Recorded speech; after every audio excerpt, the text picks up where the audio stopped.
This is a magic switch. He pressed on it and an object immediately appeared. Pressed again, another object appeared. This switch appears on every side of the wall. An hour passed, and in the room, various objects appeared. These objects appeared to be useless and they made him angry. He went crazy and kept pressing other buttons. An object appeared that made him scream. It both hurt him and made him angry. He took his anger out on the speaker, and threw it away. Keep pressing the button. The result wasn't better at all. It seems that the room looked down on him. He lied in the middle of the room, trying to find a way to get out. Except press the right switch to open the door. There is no other way.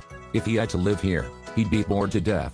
The more he thought about it, the more angry he got. He handily threw the ball, accidentally hitting the switch, and dropping a small dish of sushi. He sat down in front of the dish. How could he eat it without soy sauce? Pressing more switches. The result was still sushi. Press it again and it's still sushi. Having no way, he had to put sushi in his mouth helplessly. After eating, he was thirsty and pressed the switch. The result is a bottle of soy sauce. Does this room seem to be teasing him? The man sighed, lying on the ground.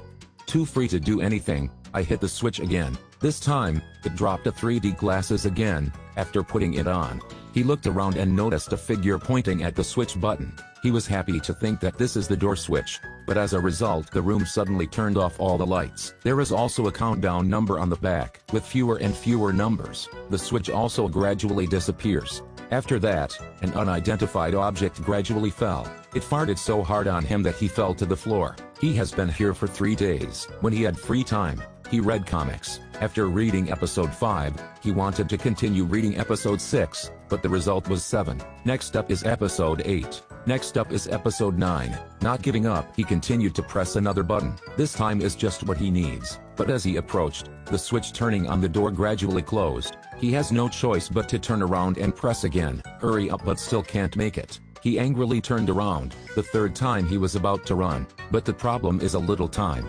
He thinks he can't do it by just relying on his own strength. He brought all the tools in the room to try.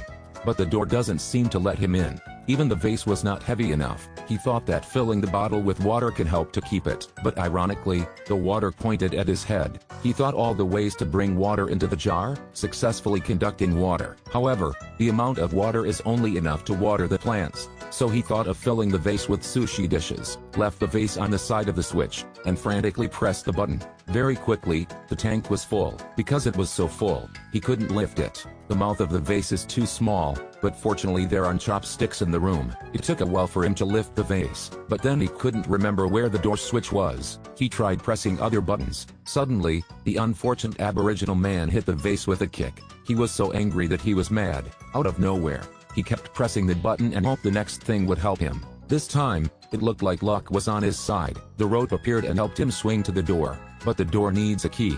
Back in the room, he angrily kicked the wall. Suddenly the key appeared behind him but then disappeared. He turned around, immediately pressed to find the button with the key, and suddenly scared to death. He tried again and the result made him scream louder than last time. Finally, he made the key appear. After failed attempts, trials with everything in the room, he successfully obtained the key. He excitedly swung to the door. What he didn't expect was that the door required a password. He angrily came back to the room again. The Aboriginal man appeared again, stood opposite him for a while, and then left. Suddenly he remembered that there are 3 numbers on the black man's head. He immediately swung to the door, and successfully opened the door. Stepping through the door, he was unexpectedly locked up in the next room. He shouted for help. This room is very small and has nothing but 4 walls. Recalling the time in the previous room, and what happened there, the room made me both happy and sad. Even though he was alone, he didn't have to worry about anything in life. That made him feel hurt. In desperation,